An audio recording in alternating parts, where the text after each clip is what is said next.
umaga, magandang hapon at magandang gabi sa aman dako ng mundo. Naroon kayo. Siyempre, magandang buhay na rin para sa ating lahat. Oo, eto na nga si Sarah. Ay, nako. Anyway, pakinggan natin ang ating Vice Presidente. Pasok. Earlier today, June 19, 2024, I sought an audience with the President and tendered my resignation as the Secretary of Education effective July 19, 2024. Yun na nga. Ngayon yun. Pero meron pa yung isang buwan, syempre, no? Isang buwan na antayin para, para tuluyan na nga mawala yan sa DepEd. Ituloy mo, Sarah. I have given my 30-day notice to ensure the proper and orderly transition for the benefit of the next Secretary. Oy! Oposisyon, oo. Sabi ko sa inyo kanina sasama daw, wag na nating napanood nyo na to, sigurado. Kayo pa ba naman mahuhuli sa chismis, di ba? Ito pakinggan nyo to pakinggan nyo to. Ito sinabi ko kanina. Sabi ko sa inyo pasok. Mike Cervera, pasok! Tingin ko talaga dyan, na-pressure na yan Kanino ka? Mamili ka. Mamili ka, Sarah. Kami, na pamilya mo? Dyan, sa sa departamento mo, yung pagiging membro mo sa gabinete ni President Marcos. Na-pressure yung ali. So tama yung panaginip natin, mga kababayan. Nag-away-away sila, mag-anak. Ngayon, alam nyo na. Mukhang tama talaga yung mga panaginip natin, di ba? Baka drama lang yan, sana wag. Hindi, tingin ko talagang yan, kailangan pamuno ni Sarah yung oposisyon. Yon yung nakikita ko dyan, pamumunuan niya yung oposisyon. Putulin muna natin dyan. Putulin muna natin dyan. Alam nyo, mga kababayan, yan talaga yung yan talaga yung nakikita natin. Mga boss, shoutout sa inyong lahat huwag kayong magtatampo. Una, mga boss, huwag nyo hong kakalimutan na mag-like, mag-share at mag-subscribe. Nawindang na si Sarah. Totoo yan Siyempre, mga kababayan, sabi ko nga sa inyo, yung game plan nila yan, huli na yan. Pag hindi pa rin umubra, yung game plan nila na yan, para mapababa si Pangulong Bongbong Marcos, wala na. Kaya excited ang lahat dyan.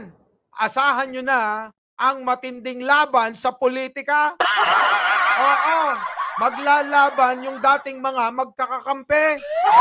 Samantalang, yung mga dati nating mga katunggali, kakampi na ng administrasyon. Di ba? Sige, tuloy. Mike Cervera, tuloy mo.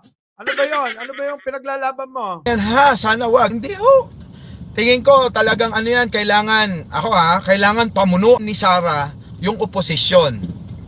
Yon yung nakikita ko dyan, pamumunuan niya yung oposisyon. So, expect nyo na sa mga susunod na mga panahon, sa susunod na mga araw, linggo o buwan, si Sarah na nangunguna sa entablado. Si Sarah na ang mangunguna dyan. Syempre, siya na mangunguna dyan. Tuloy mo lang, Boss Mike. Diba? Wala na, yan na yun. Kasi nga, hindi na kaya nung tatay, wala nang naniniwala. Ultimo si Bongo, kita nyo, hindi na sumasama. Mga kapartido nila, ano nangyari? Nagsitalunan na. Tapos, eto pa isa. Meron pa napapabalita na isang membro, ilan na lang sila, 5 na lang yata, 4. Isa sa membro na yon ng kanilang partido ay magre-resign pa. Alam nyo na kung sino siguro.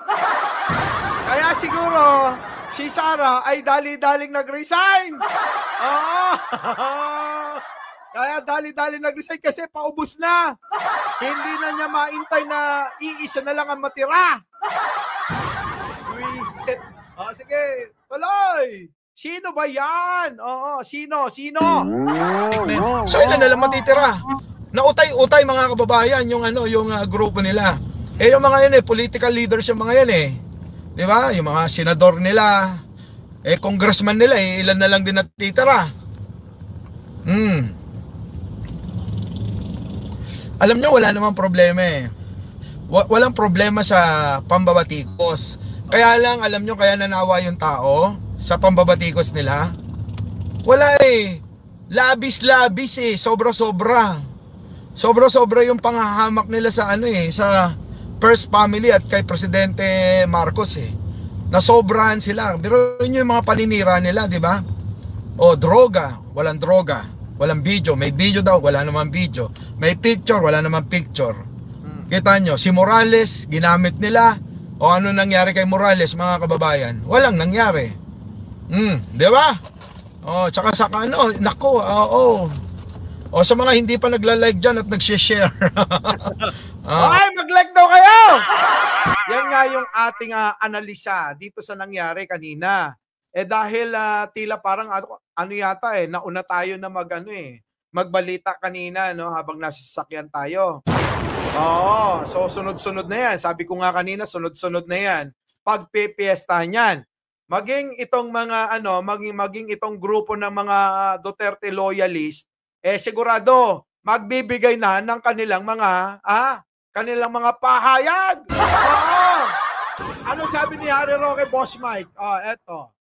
Basahin nyo. Ano sabi? Harry Roque, 3 hours ago, BP Sara has just resigned as DepEd Secretary and as Vice Chair of NTF-ELCAC. Unit team has formally been dissolved. And she just become, ayan na, the leader of the opposition. Sabi ko sa inyo ganon talaga mangyayari. Tama yung ating pagkakaanalisa. So ngayon mga kababayan, ngayon mga kababayan, kung si Sara Duterte na ngayon, ang bagong leader ng oposisyon, ano mangyayari? Diba? Ano ngayon ang mangyayari? Meron bang sasama kay Sara? Meron bang maniniwala kay Sara? O meron bang magbabalik loob? Kasi nga, sabi ko nga kanina mga kababayan, magbabalik loob ba yung mga dating mga tumiwalag sa grupo ng mga Duterte? Ano ngayon? Paano ngayon ito, mga boss? Si Sara ang magiging ang leader. Magiging leader ng bagong oposisyon. Ayon mismo kay Sara, ay kay Duterte, kay Roque.